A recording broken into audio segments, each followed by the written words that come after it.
안녕하세요. 이번 주말 정말 무시무시한 추위였습니다. 댓글에 어떤 분이 한국이 설국 열차를 찍는 동안 미국은 투모로우를 찍고 있다고 하셨는데 정말 그 표현이 딱 맞는 상황입니다. K 한파의 기세가 꺾일 줄을 모릅니다.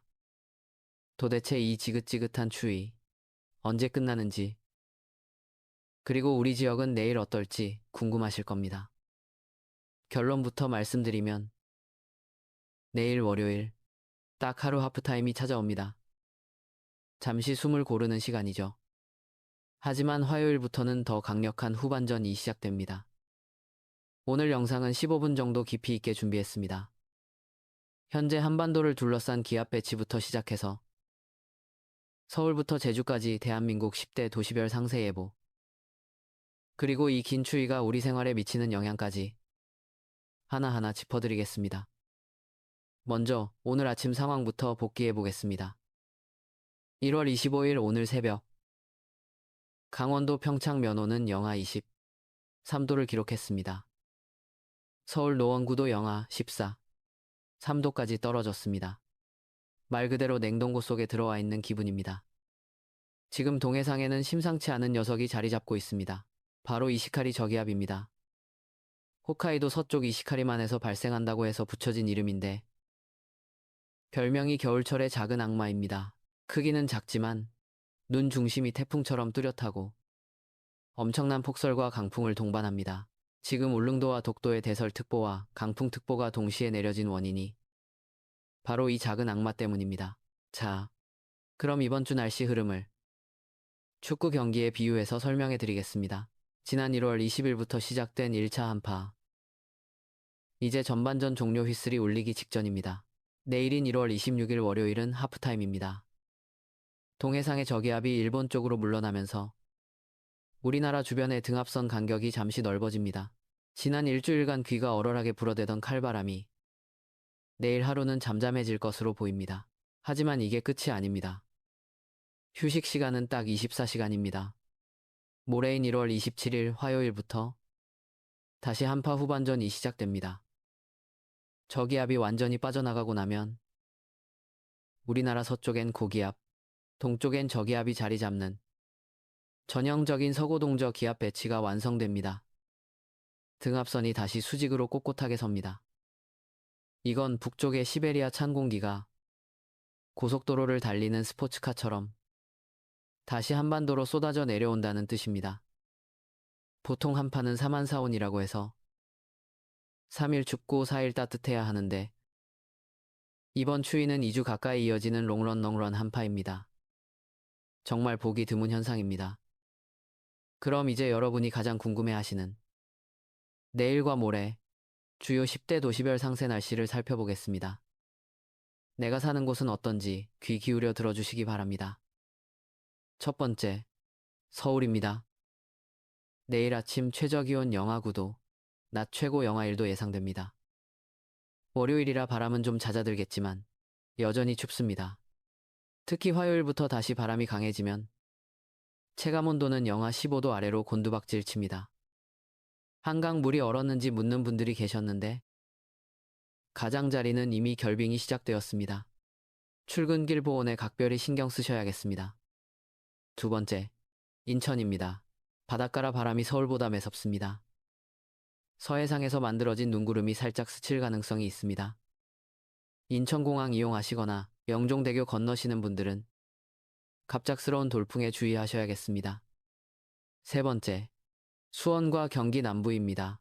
이 지역은 내일 밤부터 모레 새벽 사이 도로 살얼음, 일명 블랙아이스를 조심해야 합니다. 낮에 살짝 녹았던 눈이 밤사이 다시 얼어붙기 딱 좋은 조건입니다. 화요일 출근길, 평소보다 차간 거리 2배 이상 확보하시기 바랍니다. 네 번째, 춘천과 강원 영서입니다. 대한민국에서 가장 추운 곳이죠. 내일도 아침 기온 영하 15도 안팎을 오르내립니다. 동파 사고가 가장 우려되는 지역입니다. 오늘 밤 주무시기 전에 수도꼭지를 물이 똑똑 떨어질 정도로 반드시 열어두시기 바랍니다. 계량기 보온제도 다시 한번 확인해 주세요. 다섯 번째, 강릉과 동해안입니다. 이곳은 추위보다 건조함과 불이 더 무섭습니다. 현재 건조특보가 발효 중입니다. 바람이 강하게 불기 때문에 작은 불씨가 대형 산불로 번질 수 있습니다. 반면 바다 건너 울릉도는 폭설이 쏟아지고 있죠. 극과 극의 날씨가 공존하는 동해안입니다. 불조심, 또 불조심 부탁드립니다. 6번째, 대전과 세종입니다. 내륙의 중심인 이곳은 바람이 통로처럼 지나갑니다. 기온 자체는 강원도보다 높지만 빌딩 사이로 부는 칼바람 때문에 체감 추위는 만만치 않습니다. 내일 낮에는 영상권을 잠시 회복하겠지만 화요일부터 다시 영하권으로 떨어지겠습니다. 7번째, 대구입니다. 대구 경북 지역도 건조주의보가 계속되고 있습니다. 기온은 서울보다 5도 정도 높겠지만 대기도 매우 메말라 있습니다. 농촌에서는 비닐하우스 난방기 과열 화재를 주의하셔야겠습니다. 8번째, 광주와 전라권입니다.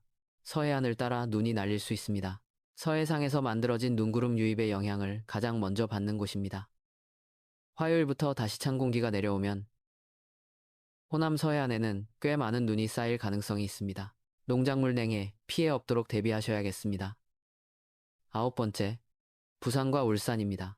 기온은 영하 5도에서 7도 사이로 전국에서 가장 따뜻한 편입니다. 하지만 부산은 빌딩풍이 문제입니다. 해안가 고층 아파트 사시는 분들은 창문이 흔들릴 정도로 바람 소리가 요란할 수 있습니다. 시설물 점검, 특히 간판이나 현수막이 날아가지 않도록 봐주시기 바랍니다. 마지막, 제주입니다. 제주도는 산지와 해안의 날씨가 완전히 다릅니다. 한라산 산간 도로 1100도로, 516도로는 결빙 구간이 많습니다. 반면 해안가는 강풍이 문제입니다. 제주 전 해상에 풍랑특보가 내려질 가능성이 높으니 배편 이용하실 분들은 운항 정보를 미리 확인하셔야겠습니다.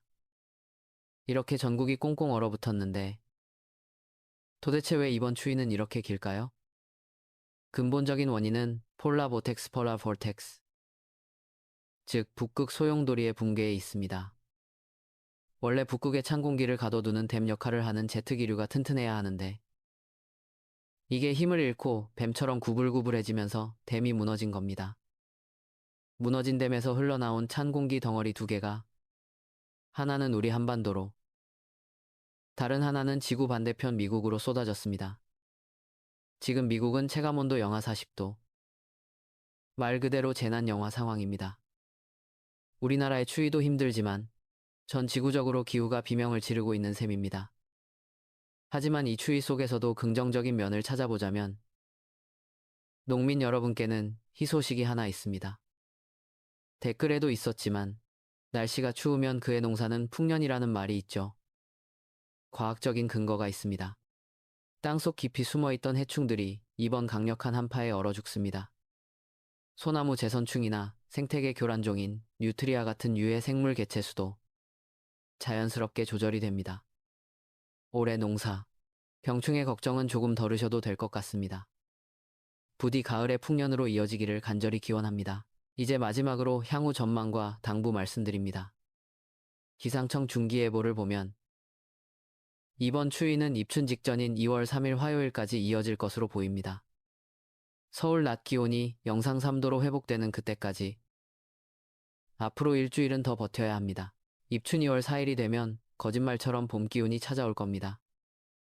이 또한 지나가리라는 마음으로 건강관리에 유의해 주시기 바랍니다. 특히 내일 월요일 바람이 잠시 잦아들 때 미뤄뒀던 야외 작업이나 시설물 점검을 꼭 마치시기 바랍니다. 화요일부터 다시 시작되는 2차 한파는 바람이 정말 매섭습니다.